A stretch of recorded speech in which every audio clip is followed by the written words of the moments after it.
여러분 반갑습니다. 정무성 목사입니다.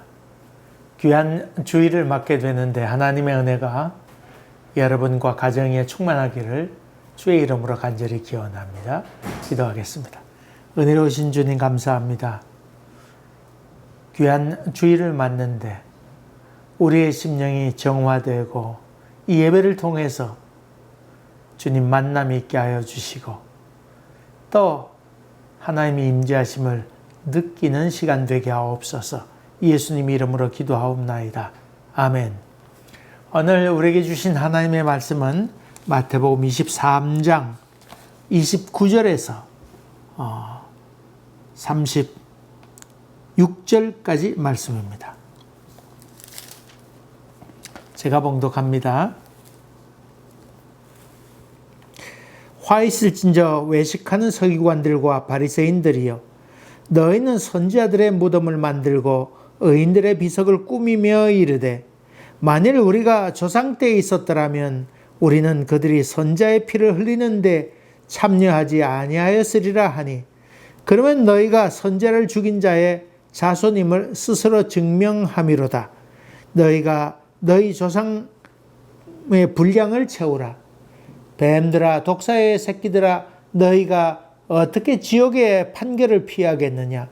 그러므로 내가 너희에게 선지자들과 지혜 있는 자들과 서기관들을 보내매 너희가 그 중에서 덜어는 죽이거나 십자가에 못 박고, 그 중에서 덜어는 너희 회당에서 채찍질하고 이 동네에서 저 동네로 따라다니며 박해하리라. 그러므로 의인 아벨의 피로부터 성전과 제단 사이에서 너희가 죽인 바라가의 아들 사가라의 피까지 땅 위에서 흘린 의로운 피가 다 너희에게 돌아가리라. 내가 진실로 너희에게 이르노니 이것이 다 이 세대에 돌아가리라. 아멘. 아멘. 성경을 읽다 보면 점점 상식적인 것도 많이 눈떠가게 되지요. 오늘 퀴즈 하나 내보겠습니다. 여러분, 예수님께서 마태, 마가, 누가, 요한 사복음서 중에서 웃었다라고 하는 말씀이 몇 번 나올까요? 알았어요. 시간이 많이 없어 제가 답하도록 하죠. 웃었다라고 하는 말은 나오지 않아요. 그럼 반대로 그 예수께서 우셨다, 예수가 우셨다 하는 말은 몇 번 나올까요? 사복음서에는 모두 나타난 것은 3번 나타나지만 사실 장면으로 봐서 2번 나오지요. 2번 나옵니다. 나사로가 죽었을 때에 나사로가 잔다, 그러니까 사람들이 다 그냥 비웃었어요. 그래서 예수님께서 시험 들지 하지 않게 하기 위해서 죽었다, 나사로가 죽었다. 근데 사실은 그걸 보고 통분히 여기셨다 그러면서 친구의 나사로의 죽음을 보고는 울었다는 장면이 나오지요. 그 다음에 또 한번 나오는 것은 예루살렘의 멸망을 예고하면서 예수님께서 우셨다. 참 하나님의 그 존재의 상징이었던 예루살렘이 회파될 때에 그 많은 여인들과 또 애들 무수히 죽는 것을 바라보면서, 미래를 바라보면서 우셨다는 장면이 나오지요. 사실 예수님께서 울었다고 한 장면을 3번이나 얘기하는 경우도 있는데, 그것은 히브리서 5장에 보면 예수님께서 기도하시면서 울었다는 이 얘기가 나오지요. 그 말로 봐서 예수님께서, 그 히브리서 말씀으로 봐서 예수님께서 십자가에 달리기 전에 겟세마네 동산에서 이 잔을 피하게 해달라고 그렇게 얘기하시면서 예수님께서 울었다, 그렇게 설명하는 사람도 있습니다. 어쨌든 간에 3번이라고 그래. 어쨌든 2번이라고 그래 좋겠고 나옵니다. 화 있을진저 지금 7화에 관한 말씀을 하죠. 여러분, 근데 한 가지, 예수님께서 웃었을까요? 안 웃었을까요? 인생이 모든 고통스러워서 웃었단 말이 없다, 그렇게 얘기할 수는 사실 없지요. 성경에 나와 있지 않다고 해서 없는 것은 아닙니다. 예수님께서 그 제자들 전도 보내고 갔다 와서 이런저런 얘기하면서도 웃어왔던 얘기도 있었을 거 아니에요. 그러면서 같이 웃기도 하고 예수님께서 슬퍼하면 또 울기도 하고 그랬던 것을 봅니다. 울었다는 얘기가 뭐 2번 아니면 뭐 3번 나왔다고 해서 예수님은 참 인생에 대해서 너무 비극적으로 생각하셨다. 그렇게 생각할 것도 없고, 뭐 웃었다는 말이 없으니까 예수님께서 늘 항상 엄하게 그렇게 우스운 얘기해도 웃지도 않고 그렇게 가만히 계셨다. 그렇게 이해할 수도 없습니다. 또 뿐만 아니라 화했을진저 이렇게 거듭해서 얘기한 거로 봐서 예수님께서 늘 분노하셨다. 그렇게 볼 수도 사실 없습니다. 어쨌든 오늘 7화, 오늘로서 그 4번째 했는데 마지막에 해당되겠습니다만은, 그러나 이 7화를 통해서 거듭해서 하는 이유는 7번 이 7화를 통해서 우리의 영혼이 좀 묵은 때가 좀 벗겨지는 그런 일이 있어야 되겠다는 생각에서 계속해서 말씀을 전하고 있습니다. 여러분, 배에 관심이 많습니까? 저는 지난번에 말씀드린 것처럼 배에 관심이 많다고 했죠. 제가 목사가 되지 않고 눈만 좀 좋았더라면 지금쯤 배를 타고 있었을 텐데, 그런 생각을 합니다. 근데 여러분, 군함 같은 경우 한 번씩 5년에 한 번씩 정도, 규정상 뭐 5년에 그랬다고 5년인가 뭐 그랬다고 그러지요. 한 번씩 도크에 배를 집어넣어서 거기에 붙어있는, 배 밑에 붙어있는 창 정비를 하죠. 몽땅 다 정비를 합니다. 뿐만 아니라 배 밑창에 있는 따개비, 말미잘 이런 것들을 다 제거하는 아주 고압으로 된 고압력 세척기가 있습니다. 그거 하면 그냥 칙 뿌리니까요. 그 나무도 그냥 움펑부 패지는, 아주 딱딱한 나무도 움펑부 패지는 그 정도의 그 고압력. 뭐 손 이렇게 손 넣으면 안 되죠. 그 손 넣으면 뭐 손이 잘릴 정도의 그 고압력으로 되어 있는 그 세척기를 그 배 밑에 대고는 따기비를 다 하고는 다 정리하고는 그 다음에 그 페인트를 이렇게 바르지요. 그런 것이 없어져야 배 속력이 잘 나게 되는 것이지요. 그래서 그것을 창정비를 정기적으로 합니다. 이렇게 보았더니 운행하지 아니하고 가만 놔두는 배일수록 그런 따개비나 조개 또 말미잘 이런 것들이 빨리 더 붙게 되고, 이 군함이나 구축함 이런 군 전투함 같은 경우에는 속력을 내서 빨리 달리기 때문에 그런 것이 붙는 율이 참 적지요. 우리의 영혼도 마찬가지입니다. 가만 머무르게 되면 쓸데없는 것이 많이 붙어서 우리의 영혼을 참 재정비하지 않으면 안 된다. 그런 점에서 이 7화는 우리에게 참 많은 도움이 되고, 마치 전투함에 창 정비하듯이 창에 들어가서 배의 모든 이물질을 다 제거하는 것처럼 우리의 영혼도 그런 것들 제거하는 그런 귀한 기간을 갖게 된다. 그런 참 좋다는 생각을 갖습니다. 첫째, 둘째 화에 대해서는 위선에 대한 얘기를 했고, 셋째, 넷째는 물질적인 것, 포장된 것, 그런 것들. 그러면서 11조 얘기도 하고, 그 다음에 다섯째, 여섯째는 내면의 탐욕, 내면과 바깥에 대해서 회칠한 무덤과 같은 우리 영혼에 대해서 얘기하고 있습니다. 그 다음에 오늘 봉독한 말씀이 마지막에 7제에 해당하는 그런 그 말씀이지요. 조금 더 들어가 봅시다.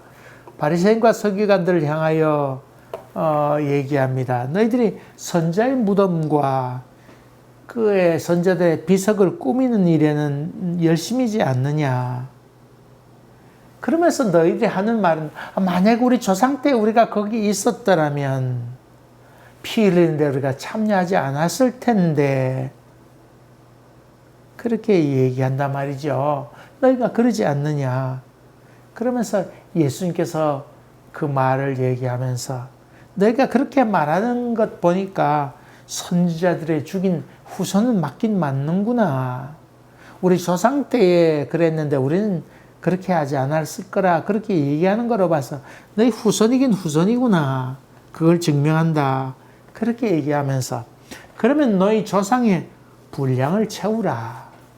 그렇게 얘기하지요. 그리고는 예수님께서 심한 말을 합니다. 뱀들아, 독사의 새끼들아, 너희가 어떻게 지옥의 판결을 피하겠느냐. 아이고 참. 그렇게 얘기하면서 미래에 대해서 몇 가지 얘기하게 됩니다. 좀 더 한번 자세히 좀 들어가 봅시다. 서기관과 바리새인들이 있었는데 선자들의 무덤과 또 의인들의 묘비를 저들이 세우면서 소위 성역화 많이 했지요. 우리 조상의 무덤이라고 아주 함부로 침범지 못하도록 그렇게 하기도 하고 그렇게 아주 대단한 것으로 얘기하면서 설명하지요. 여러분 뭡니까 야드바셴 이스라엘의 전쟁 기념관에 가게 되면 2차 세계대전 때 거기서 독일 사람들에 의해서 참 많은 사람이 한줌의 죄로 바뀌었던 핍박을 받았던 참 학살, 대학살, 홀로코스트에서 있었던 모든 여러 가지 것들을 가방, 머리칼, 금리빨 이런 것들을 거기 전시해 놓았습니다.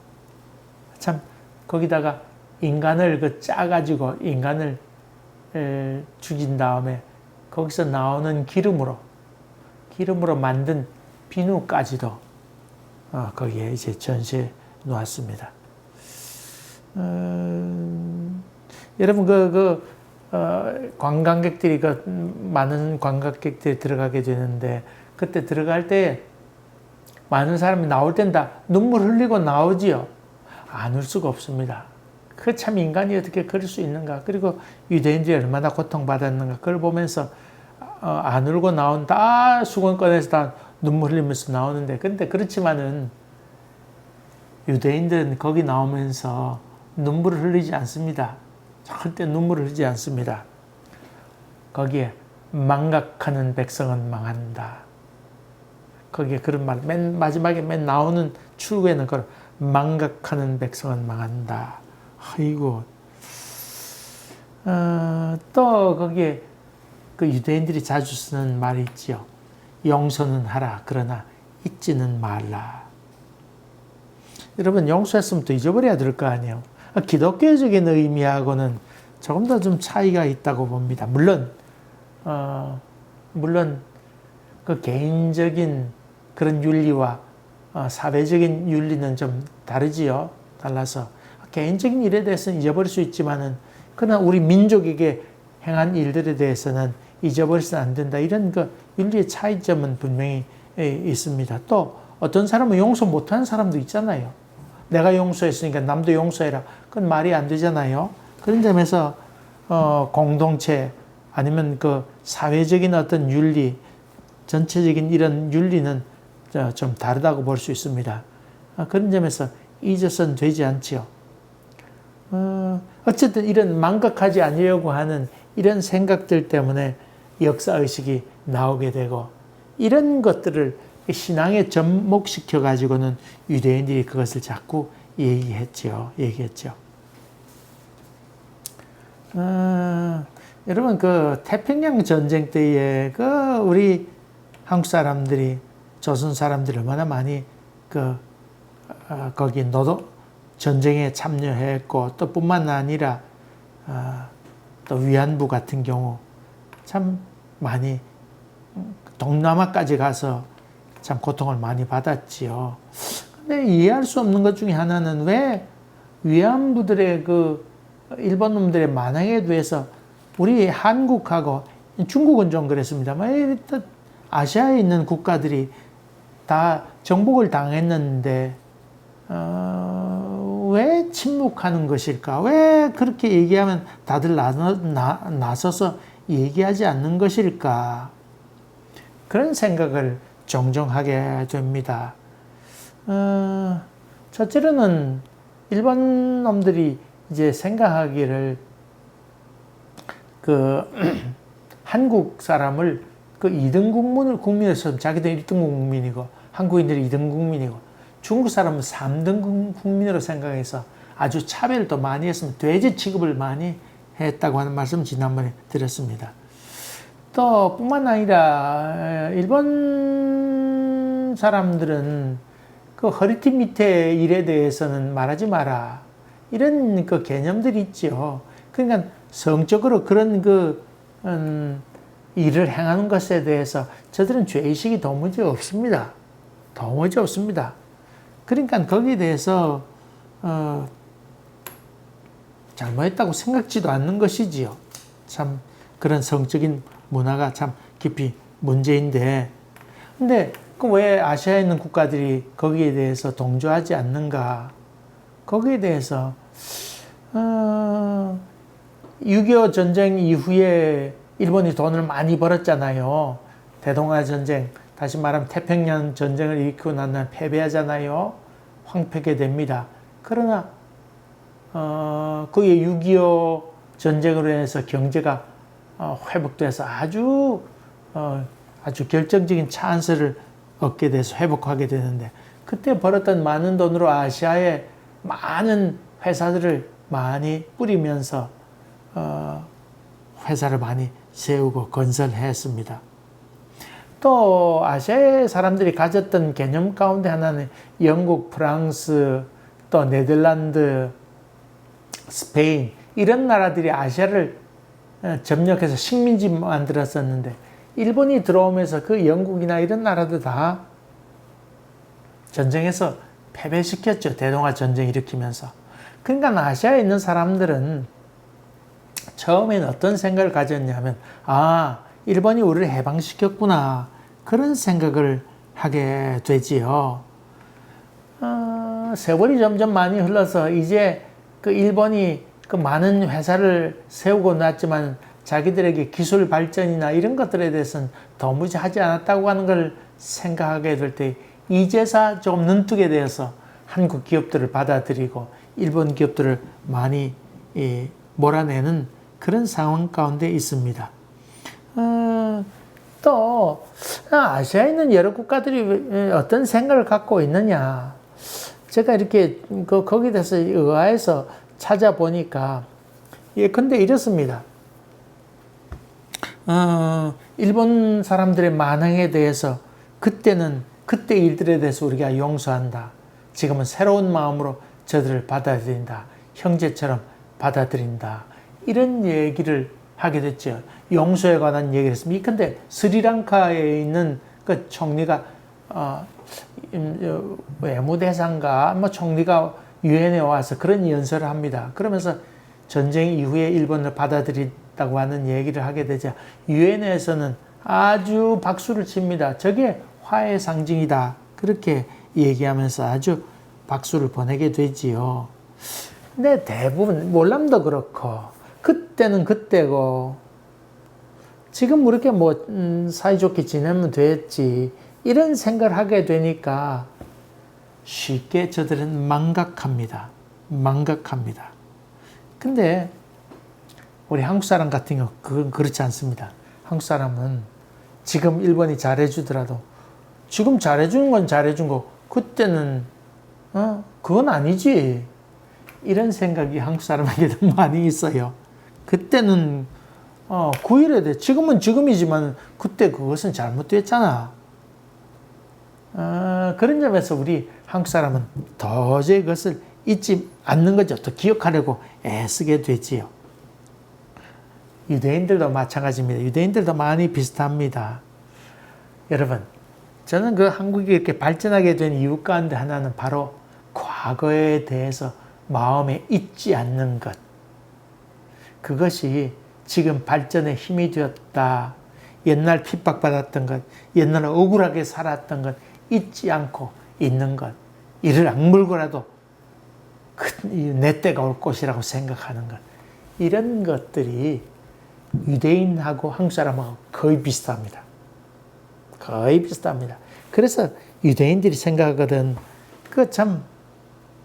잊지 말라고 하는 가치관, 문화, 전쟁에 승리하고는 저들의 돌 무더기를 쌓습니다. 그리고는 내 후손이 내게 묻기를 이것이 무엇이냐? 그러거든 너희들이 그것을 가르쳐 주도록 해라. 대답할 거리를 준비하며 살아가도록 해라. 그렇게 얘기하죠. 재밌죠? 근데 여러분 보세요. 그 독도 문제나 아니면 위안부 문제 나오잖아요. 그럴 때마다 일본의 그 만행을 뭐 다 잊어버리고 그러려고 할 때마다 턱 나서서 한마디씩 우리 대한민국을 지지하는 사람들이 있습니다. 큰 소리로. 유대인입니다. 유대인들이 옛날 독일로부터 아주 고난을 많이 겪었잖아요. 독일의 만행으로 인해서 600만이라는 사람이 죽었습니다. 그런 경험이 있는데 이런 잊지 말라고 하는 이런 생각, 그런 가치관으로 인해서 우리는 결코 잊지 못한다고 하는 것 때문에 그 옛날 위안부 문제, 이런 문제에 대해서는 아주 한국에 대해서 아주 지지를 하지요. 지금 요즘 뭐 이스라엘하고 한국은 밀월 관계에 있습니다. 군사적으로 또 여러 가지 면에서 그런 면에서 아주 밀월 관계에 있는데 어쨌든 간에 바리새인과 서기관들은 이런 일들에 대해서 앞장서서 무덤도 기억하고 묘비 기억하면서 우리가 이렇게 살자고 하는 얘기를 자꾸 하게 되지요. 아주 열심히 썼습니다. 여러분 그 유월절, 또 초막절, 오순절, 안식일 이런 일정이 뭐냐면 기념하라고 하는 것이지요. 기억하라고 하는 것입니다. 그러면서 유대인들이 하는 말은 우리가 그때 거기 있었더라면 우리는 그렇게 피 흘리는 데 참여하지 않았을 거라고 그렇게 얘기합니다. 그냥 곱게 기념하면 됐을 것을 우리는 그렇게 하지 않았다. 다시 말하면 자기 의를 구했다고 하는 것이지요. 조상이 얘기를 하면서 우리 조상이 이렇게 참 나쁘게 많이 했구나. 그러면서 스스로 반성도 하고 내가 그렇게 하지 않아야지 다짐하면 좋으련만 우리 그랬더라면 그렇게 되지 않을 것이라고 하면서 지금의 자기 의를 구하는 것이 근본적으로 문제였습니다. 자기는 선지자를 오판하지 않았을 거다. 참 선지자를 알아봤을 것이고 그렇다 할지라도 우리는 막아섰을 것이다고 얘기하면서 자기 신앙을 자랑하기에 급급했다고 하는 것입니다. 그러면서 예수님께서 이 말에 대해서 반격합니다. 그러고 보니 너희들이 선자의 후손은 맞기는 맞는구나. 틀림없구나. 스스로 증명하는구나. 그러면 너희 조상의 분량을 채워라. 그렇게 얘기하지요. 그 조상의 분량을 채우라. 그 말 무슨 말입니까? 너희 그렇게도 조상과 비교하고 자기 믿음이 있다고 했으니까 끝까지 한번 좀 보여달라고. 조상의 분량을 마주 채우라고 하는 것. 그러면 너희 후손답게 끝까지 한번 가볼래냐고. 그렇게 지금 얘기합니다. 그 말 분량을 채우라. 그 말은 너희 어쩌나 한번 볼까? 그런 예수님의 그 비웃음이지요. 그러면서 예수님께서는 독설과 함께 저들에 대한 예언을 하고 있습니다. 뱀들아, 독사의 새끼들아. 그러면서 얘기하면 너희가 어찌 감당하라고 그따위 짓을 하느냐. 그런 말이죠. 너희가 어찌 감당하려고 너희가 앞으로 미래에 어떻게 될지를 모르고 너희가 그렇게 큰 소리 치고 있느냐. 그렇게 지금 얘기하고 있습니다. 이 뱀들아, 독사의 새끼들아. 그 아담과 이브 때에 그들을 유혹한 것이 사단이었죠. 누구의 모양으로? 뱀의 모양으로 나왔으니까 아주 이 마귀의 새끼들아. 그와도 같은 역이죠. 우리말로 본다 그러면 그 개새끼 이거보단 더 심한 욕이지요. 이 마귀 새끼들아. 아주 심한 욕을 하지요. 예수님께서 아주 험악한 말을 하셨습니다. 그러면서 내가 선지자와 지혜자들을 유대인들을 그리고 서기관들을 이렇게 보냈는데 너희들이 죽이고 십자가에 못 박고 핍박하려고 할 것이다. 핍박할 것이다. 그리고 회당에 들어가서 채찍도 들 것이다. 가인과 아벨 때에 아벨이 죽었는데 억울하게 죽었지 않았냐. 그 사게라도 억울하게 죽지 않았느냐. 그의 피소리가 하늘에 상달되는 것처럼 너희의 피가 다시금 너희에게 돌아가게 될 것이다. 그리고 임박한 심판을 예수님께서 이게 얘기하고 있습니다. 그러면서 저들에게 화 있을진저 이 독사의 자식들아 그렇게 욕하고 있습니다. 정말 이 말대로 이 예언의 말씀이 그대로 성취되게 되지요. 그래서 많은 예수님의 제자들이 죽임을 당하게 되고 고난도 받고 또 저들에 의해서 많은 핍박을 받게 됩니다. 또 이 사도행전을 보게 되면 바울이 채찍을 맞는 장면도 나오지. 어디서? 회당에서. 기록한 대로 회당에서 채찍을 맞게 되는 일이 나오게 됩니다. 그리고 이 땅 위에서 유대인들이 흘린 피가 참 많아지게 되지요. 나중에 예루살렘이 회파된 다음에 그 유대인들이 흩어지게 되는데 가는 곳곳마다 참 많은 고난을 받습니다. 특별히 기독교가 확장되면서 누구에게 핍박을 제일 많이 유대인들이 받느냐면 크리스찬들에 의해서 핍박을 많이 받습니다. 그렇습니다. 땅을 소유하지 못하도록 했지요. 그리고 여자들이요. 여러분 지금 유대인들이 좀 잘 산다고 그러지만은 뭐 돈 많이 벌었다고 그러지 물론 그렇습니다만은 그러나 불과 한 100년 전만 해도 유대인들이요. 창녀들이 많이 있었습니다. 창녀. 사창가에 그런 업을 많이 했습니다. 왜냐하면 다른 데 취직할 수 없고 먹고 살기가 힘들어서 여자들이 그 길거리에서 그런 일을 했습니다. 또 이들의 오늘 예수님께서 예언한 말씀대로 인정청소라고 하는 이름으로 독일 사람들에 의해서 많은 사람이 죽게 되지 않았어요. 그리고는 나라 없는 백성으로 몇천 년 동안 그렇게 지내게 됩니다. 오늘 본문의 말씀 보면서 여러분에게 한번 질문하고 싶은 것이 있습니다. 여러분이 믿음의 횟수가 깊어지면 깊어질수록 영혼의 자유함을 느끼고 또 여러분이 스스로 행복감도 느끼고 또 자기 스스로뿐만 아니라 객관적으로 남이 볼 때에 저 사람이 있어서 우리가 참 행복하다. 그런 얘기를 여러분 들은 적이 있습니까? 우리 근본적으로 우리 스스로 위선적인 그런 것들 다 떨쳐버리고 참 자유로운 영혼이 될 뿐만 아니라 소유하는 일에나 탐욕적인 그런 것에서 점점 거리가 멀어지고 오히려 좀 바보인 것처럼 좀 모자란 듯 예전에는 계산하느라고 분주하고 바빴고 술을 세느라고 바빴더라면 이제는 아이고 그거 뭐 그렇게 살아 그러면서 넉넉함으로 베풀며 살아가고 있는 것인지 아니면 여러분은 더욱더 탐욕적으로 됐는지 하는 질문입니다. 여러분 더 예수 믿어가면서 더욱더 순수해져 갑니까? 아니면 또 욕심이 줄고 이렇게 됩니까? 아니면 뭔가 영적인 욕심마저 더 들어가지고는 여전히 탐욕적인데 더욱더 체중을 불려가듯이 그렇게 살아가고 있느냐? 욕심 덩어리냐? 그런 이야기이기도 합니다. 좀 나는 왜 크리스찬이 아닌가 그런 장면도 유튜브에 나와서 이렇게 열심히 한 번씩 보는데 나는 왜 크리스찬이 아닌가 그 얘기하는 것이 기독교가 아니고 사실은 개독교라고 하는 것입니다. 개독교.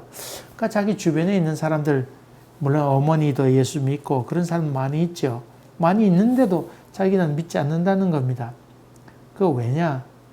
오히려 근처에, 자기 주변에 있는 사람은 괜찮은데, 조금 다른 사람이 이렇게 보게 되면 아주 탐욕과 위선으로 가득 차서 그렇게 있는 모습을 보고는 내가 어떻게 저 사람들이 하나님이 있다고 얘기하는 거예요. 입으로는 맨날 하나님 얘기하지만은 정말 그런 것인가에 대해서 깊은 회의를 느끼게 되는데 어떻게 내가 예수를 믿을 수 있는가? 그런 얘기를 했습니다. 제가 불교 방송도 종종 듣는다고 그랬죠. 많이 듣습니다. 참 저도 거기에 대해서 많이 보는데 그 보는 이유 가운데 하나는 이런 것도 있습니다. 물론 참 촬영도 잘했고 그렇지만 보는 이유 가운데 하나는 이겁니다. 제가 찾으려고 하는 것은 이 석가가 깨달았다고 하는데 그 깨달았다고 하는 게 뭔지 거기에 대해서 정확하게 좀 알고 싶은데 아직 거기에 대해서 얘기하는 사람이 없어요. 거기에 대해서 설명하는 사람도 없어요. 제가 지금도 많이 보고 있는데 이런저런 장면을 많이 보지요. 근데 2019년도에 불과 몇 년 전이죠. 19년도에 영국의 연구소에서 무슨 연구소인지 제가 기록 안 해두었습니다. 연구소에서 불교에 대해서 연구하면서 많은 스님들에게 앙케이트 조사를 했습니다. 첫째로는 스님은 열반을 느끼고 그런 경험을 한 적이 있습니까? 열반의 세계. 이 사람들이 추구하는 세계가 열반의 세계 아니에요. 깨달음의 세계 아니에요. 당신은 그런 깨달음 세계를 경험했습니까? 그런 질문을 했는데 예스라고 대답한 사람이 거의 없었다고 하는 것입니다. 몇십 년 동안 저들이 돌을 닦았지만은 이거다! 라고 얘기한 사람이 아무도 없다는 아무도라고는 얘기했어요. 거의 다 없다고 하는 것입니다. 젊은 스님부터 시작해서 고승에 이르기까지 거기에 대해서 정확하게 답한 사람이 없다고 하는 것입니다. 두 번째로 질문을 했는데 그건 뭐냐면 당신이 출가한 이후에 어떻게 변화됐는가 그런 질문인데 거기에 대해서 답을 하기를 에고 자아가 더 커졌다. 불교라고 하는 것은 무아의 세계, 욕심과 탐욕이 그런 세계에 벗어나서 무아의 세계에 이르게 되는 것 그런 거 아니겠어요? 나도 없고 너도 없고 하는 세계, 그 깊은 소유해도 좋고 안 해도 좋고 하는 그런 세계, 그런 세계를 얘기하는 것이 그 불교의 세계인데 오히려 에고가 더욱더 커져서 더 욕심이 많아졌다. 더 어떤 영적인 욕망도 더 커지게 되고 세속적인 욕망도 더 커졌다. 그렇게 대답을 했습니다. 이 대답은 한 가지는 영적으로 더 깊어져서 자기의 영혼을 들여다보게 되어서 그렇게 대답할 수도 있겠다는 생각을 저 나름대로 해석합니다. 뿐만 아니라 또 하나는 실제 삶에 있어서 점점 그 도를 닦아가면서 그러면서도 여전히 그 탐욕의 세계로 더욱더 빠져들어가는 인간의 모습, 그것 아닐까. 종종 불교 방송을 보면서 절 소개도 하고 광고도 하는 것을 많이 봅니다. 무슨 문제가 있으면 어느 절로 오세요. 그런 광고도 많이 있어서 아주 매우 상업적인 그런 모습으로 변해 있는 것도 보게 됩니다. 또 그것도 그렇지만은 부처의 석가의 호흡법, 숨쉬는 법, 또 석가의 명상법, 또 오늘 보니까 또 석가의 수면법, 잠자는 법, 또 절의 먹거리, 참 이런 걸 보면서 이 사람들이 참 이런 걸 먹고 살려고 하는 사람이 점점 많아지구나 하는 생각을 해보게 됩니다. 참 진리를 탐구하고 석가가 가졌던 생각을 점점 많이 가져야 되는데 그것과는 거리가 멀어서 그것을 이용해서 종교를 이용해서 돈을 벌려고 하는 수많은 사람들이 있는 것을 보면서 아이고 참 석가가 추구한 세계와 영 많이 세상이 달라졌구나. 석가가 추구했던 고행법까지도 저들에게 얘기하면서 진리와는 점점 멀어지구나. 그 석가가 깨달은 것은 그것 아닙니다. 그런 과정을 다 겪으면서 깨달은 것은 여기에 참된 진리가 없구나. 이런 것을 깨트리고 중도의 삶을 살아냈구나 하는 것을 깨달았다고 하는 것이지요.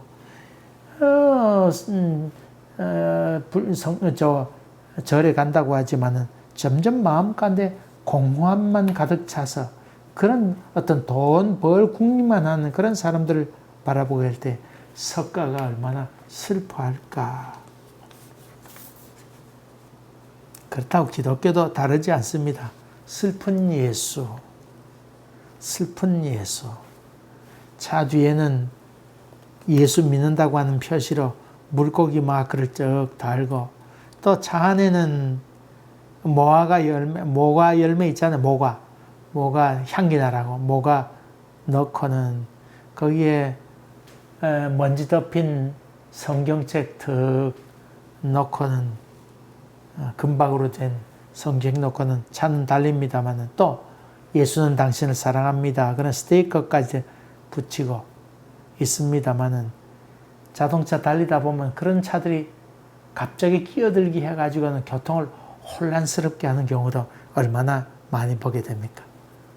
또 여름에 급료 철회기도 하면서 창문을 다, 더우니까 창문 다 열고, 요즘은 에어컨 트니까 좀 덜 하겠습니다만, 그 당시 참 창문을 열고 소리 내서 소리 고래고래 소리 질러가면서 기도해야 합니다. 그럼 다른 집도 더워서 문 열어 놓았는데 밤새껏 교회 주변에 있는 사람들은 잠을 못 자지요. 그래서 경찰에 신고가 들어오게 되어서 경찰이 달려오는 경우도 있지요. 있습니다. 많이 있습니다. 여러분, 좀 어떻게 생각하십니까? 요즘 기독교, 저는 사건 나면 먼저 보는 것이 있습니다. 이 사람이 예수 믿나 안 믿나, 그거부터 좀 보는 셈입니다. 그래서 아슬아슬, 그 사건만 났다 하면 좀 아슬아슬해요. 뇌물 사건, 성추행 사건, 사기 사건, 그 피라밋 판매 있잖아요. 그 많은 경우 그 권사들이 많이 하더구만요. 피라밋 판매. 그리고는 다른 사람에게도 당신이 이렇게 하면 뭐 이득이 생긴다 그렇게 얘기하죠. 자기가 가운데서 꿀떡꿀떡 많이 해먹는 경우가 얼마나 많이인지 모릅니다. 그런 점에서 보면 권사님들이 얼마나 탐욕적이에요. 여러분, 우리 주일학교 애들에게 성경 몽독과 장세기, 출애굽기, 레위기 그거 다 가르쳤죠. 근데 알고 봤더니 이게 일제시대 때에 철도 창가라고 하는, 거기서 그 곡이에요. 그 곡이에요. 1900년도에 만들어진 곡인데, 선전을 위해서, 철도 선전을 위해서 일제가 그대로 사용하면서 계속해서 불려졌던 곡이, 침략 전쟁하면서 불려졌던 노래가 그 노래예요. 근데 우리 그것을 성경에 그대로 사용하고 있지요. 일제시대 때 일제 앞잡이 노릇했던 것이, 처음에 독립운동도 많이 했습니다만 교회가 나중에 변질해가지고는 신사 참배도 결의하고 그렇게 됐지요. 또 위안부 동원하는 데 있었어도, 근데 이화여대 총장했던 김한란 같은 경우에 그 사람은 위안부에 참여하라고 아주 방송해대며 그렇게 했던 사람인데, 이 사람이 나중엔 이화여대 총장이 되기도 하죠. 아주 친일적인 그런 사람들입니다. 정부도 그랬고 청산하지 못했는데, 그 이유 가운데 하나는 기독교가 있었습니다. 기독교가 그 중심 세력으로, 지지 세력으로 있었기에 문제가 되었던 것을 봅니다. 독립운동할 때 많은 그리스도인들이 앞장섰잖아요. 그러나 시간이 지나면서 변질한 사람도 많고, 그리고 그 기독교에 실망한 수많은 사람들이 만주로 가서, 만주에서 많은 크리스찬들이 죽었습니다. 사실은 그 꼴 보기 싫어 갔는데, 거기서 많이 죽었는데, 거기서 참 기독교인들의 변질하는 모습도 많이 보면서 이들이 결국 총 들고 나가서 독립운동을 많이 하게 되는데, 이 사람들이 남한의 정권을 보면서 북한으로 넘어간 사람도 참 많이 있었습니다.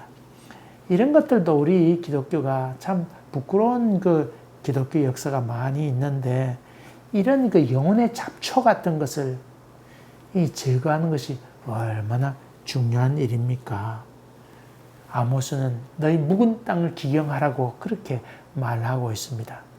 여러분, 우리의 영혼에 대해서 한 번 더 생각해야 됩니다. 그런 것들을 정당화시키려고 하지 말고 깨끗이 자꾸 제거하려고 하고, 우리가 그래도 잘못했는데 우리가 참 반성해야 되겠구나, 회개해야 되겠구나, 그런 끊어내야 되겠구나 하는 결단도 우리에겐 참 필요하단 말이죠. 그것이 이제 7화에서 이야기하는 말씀이기도 합니다. 그런데 오늘 그 7번째 나오는 7화에는 특별히 다른 의미가 여기에 담겨 있습니다. 그건 뭐냐면, 제가 여기 성경 지금 마태복음 쭉 해나가고 있는데 늘 결론적인 얘기를 하고 있는 것이 있습니다. 마태라고 하는 사람이 이 7화를 통해서 무엇을 우리에게 전달하려고 했을까 하는 질문입니다. 참 중요한 얘기지요. 이 수많은 글들도 많이 있고 수많은 이야기도 많이 있는데 왜 마태는 이 이야기를 하려고 했을까? 첫째로는 선지자들, 지혜자들 이런 사람들을 많이 보내겠지만은 핍박을 받게 될 것이라고 하는 예언의 말씀을 하고 있지요. 다시 말하면 예수 그리스도는 미래에 대할 예언의 능력이 있는 분이시다. 그런 말이죠. 두 번째로 저들을 향하여 뱀들아 독사의 새끼들아 그렇게 예수님께서 분노하시는데 모두들 침묵하고 말 못할 그런 존재로 덜덜 떨면서 행여 어떻게 될까 생각하고 있지만은 예수 그리스도는 거기에 침묵하지 아니하고 분노하시면서 거기에 대해서 예수님께서 훨씬 얘기할 만하시는, 그렇게 분노할 만한 하신 분이시다고 하는 것을 얘기하고 있지요. 더 중요한 것. 여기 오늘 그 뒷부분에 예언의 말씀을 하면서 누가 선지자와 지혜자 그리고 서기관들을 너희들에게 보낸다고 얘기했지요. 누가? 이게 내가 그렇게 얘기하고 있죠. 바로 내가 너희들에게 그들을 보낼 것이다. 다시 말하면 이 모든 미래에 되어질 일의 주체가 누구냐, 거기에 대해서 예수님은 주저하지 않냐고 내가 보냈다고 그렇게 지금 얘기하고 있습니다. 그리고 심판하게 될 것을 얘기하고 있는데 심판의 주체가 누구냐, 거기에 대해서 내가 그렇게 지금 얘기하고 있습니다. 이 말은 예수 그리스도, 인간으로 온 것 같지만은 예수 그리스도의 절대적인 권위, 하나님의 아들로서의 절대적인 권위를 지금 여기서 이야기하고 있습니다. 진리의 하나님, 그분이 심판하시는데 그분이 바로 예수다.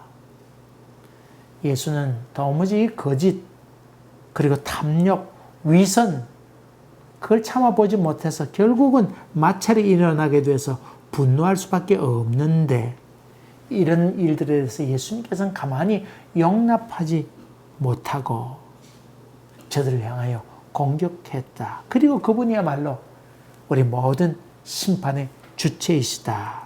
그것을 여기서 얘기하고 있습니다.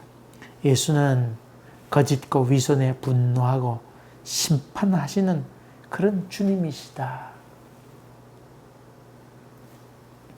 세상을 주관하는 주님 앞에서 우리의 영혼의 잡초, 영혼의 따개비, 쓸데없는 이물질을 제거하고, 그런 것을 참으로 제거하게 될 때 예수 그리스도가 참 우리의 주님이구나 하는 것을 보게 됩니다. 저는 아까 얘기한 것처럼 나도 왜 크리스찬이 아닌가 그걸 본다고 그랬죠. 제가 그것을 쭉 열심히 들으면서 보았는데 궁극적으로는 인간의 생각, 인간의 이성, 더구나 인간의 지성이 내가 이만큼 안다, 이만큼 논리적이다 하는 이야기, 거기에 영혼의 잡초가 끼이게 되면 하나님을 볼 수 없게 된다고 하는 것도 제가 분명히 느꼈습니다. 여러분, 한계선상에 부딪히게 될 때 그 참 인생의 주체가 되는 주님 앞에 주님, 나를 도우소서. 주님, 나를 도우소서. 이런 고백을 하게 되는데 사랑하는 교회 여러분, 이런저런 일 만나게 될 때마다 내가 다 해결하지 그렇게 하지 아니하고 겸손하게 하나님 내가 부족합니다. 도와주소서. 이렇게 겸손하게 엎드려 가는 것, 이것이 화를 피하는 방법이고 하나님의 복을 받는 좋은 길이라고 하는 것을 여러분이 염두에 두면서 믿음 가운데 든든히 열매 맺는 여러분 되시기를 주의 이름으로 간절히 기원합니다. 기도하겠습니다. 주님, 우리의 영혼의 잡초를 제거하고 묵은 땅을 기경하도록 도와주시옵소서. 그래서 큰 은혜를 체험해 가서 날마다 주님께서 우리의 주님입니다 고백하고 행복한 삶을 살도록 도와주시옵소서. 지금은 우리 주 예수 그리스도의 은혜와 하나님 아버지의 지극하신 사랑과 성령의 역사하심이 저희들 가운데 항상 함께 계시기를 간절히 축원하옵나이다. 아멘, 아멘. 여러분 감사합니다. 또 뵙겠습니다. 또 교회가 빨리 열리도록 기도해 주시기 바랍니다. 감사합니다.